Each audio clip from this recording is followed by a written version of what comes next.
大家好，我係 Raymar。今日喺我屋企面前呢一盒啦，就係 Samsung 最新嘅旗艦嘅 Soundbar 系統，達到 9.1.4 嘅聲度。呢隻咧係 Samsung Q950T 嘅 Soundbar，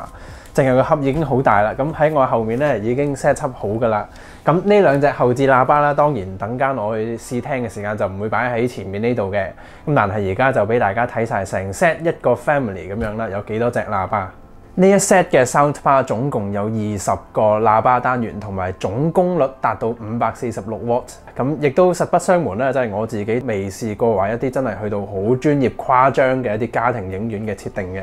但係我睇過好多嘅 reviews 嘅影片啊，都講到啦，佢可以做到一個入門嘅家庭影院嘅效果。咁我拎到翻屋企啦，就同大家試下，即係睇下我作為一個喺屋企去使用呢一個產品嘅時間咧，個感覺係點樣？因為佢都好多隻喇叭同埋 set up 嘅過程咧，需要用到好多個插蘇插位嘅，咁所以喺首次配對嘅時候，如果佢係長時間都未能夠成功去配對咧，亦都可以喺呢隻 remote 嘅圓圈嗰個按鍵啊，向上嘅位置長撳5秒，就會見到佢嘅 Link 嘅藍牙連線狀態嘅 LED 燈係顯示翻佢嘅連線狀況嘅。咁首先講翻一啲比較技術性嘅規格，今次係真嘅 9.1.4 聲度嘅喇叭音響系統啦，支援到 Dolby Atmos 嘅杜比全景聲以及 DTS:X 嘅效果。而喺喇叭硬件上面啦，咁首先喺中置呢一條 Soundbar 本體啦，係好大好重嘅。咁其實佢上面已經係一個 7.0.2 聲度嘅喇叭，包括啦就有翻中間嘅左前啦、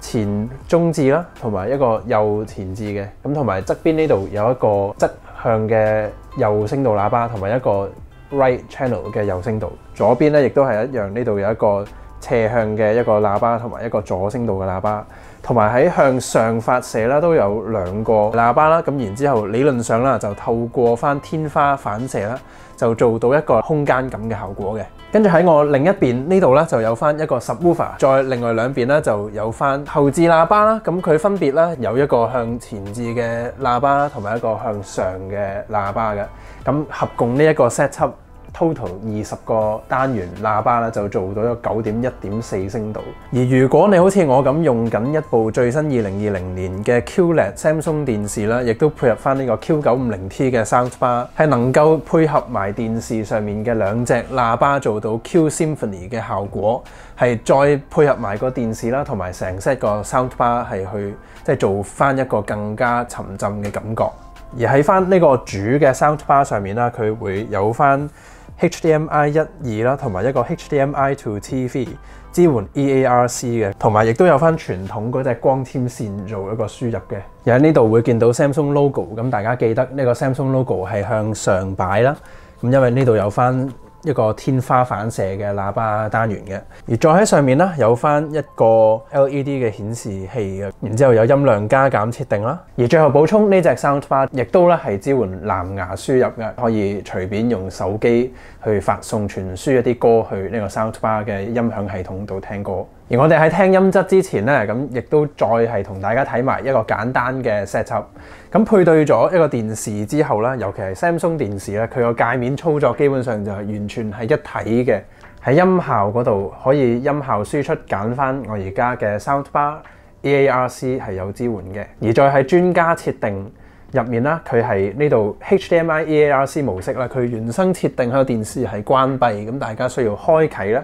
Dolby Atmos 嘅兼容性可以開咗佢啦。咁呢啲係透過喺電視上面遙控選擇嘅功能啊。咁而但係直接用翻個 Soundbar 嘅 remote， 亦都可以撳一個 setting 嘅按鍵啦。然之後喺呢個細細嘅 Soundbar 上面做到更加仔細嘅調校，可以針對唔同組別嘅喇叭嘅位置係做一個加六減六嘅音壓調校嘅，有高音啦、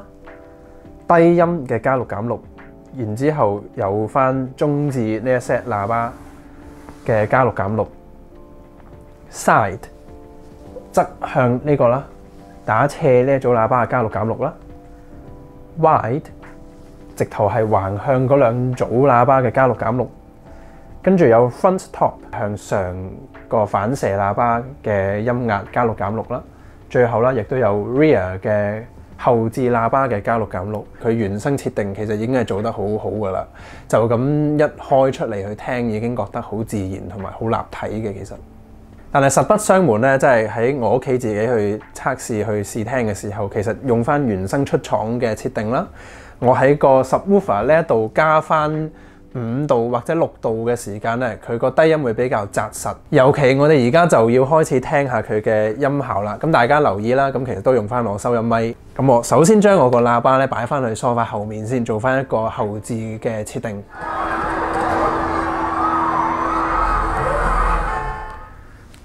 真係好明顯 feel 到咧，喺左邊右邊有啲車撞咗啲玻璃碎嘅聲啦，同埋嗰個市區環境聲啊，嗰啲風聲咧，市區雜音嗰啲聲咧，係都幾真實。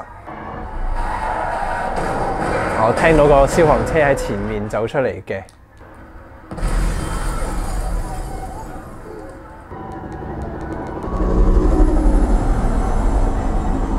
個直升機喺左邊去右邊。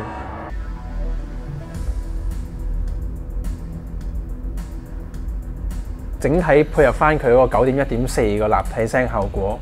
我都真係好明顯 feel 到佢係嗰啲爆破聲喺左邊右邊走出嚟啦，同埋嗰啲細細嘅玻璃碎嗰啲爆炸聲咧係好細膩喎，好立體喎。同埋我最覺得佢誇張嘅地方係9.1.4嗰啲市區雜音嗰啲空間感啊，同埋嗰個即係環境聲嗰啲感覺咧做得幾真實。咁當然啦，呢個都要歸功翻套戲本身嗰個製片方面啦，嗰個音效做得好好啊！而我而家用翻藍牙，直接用我手機啦去串流射翻啲歌過去呢個 Q950T 度聽嘅。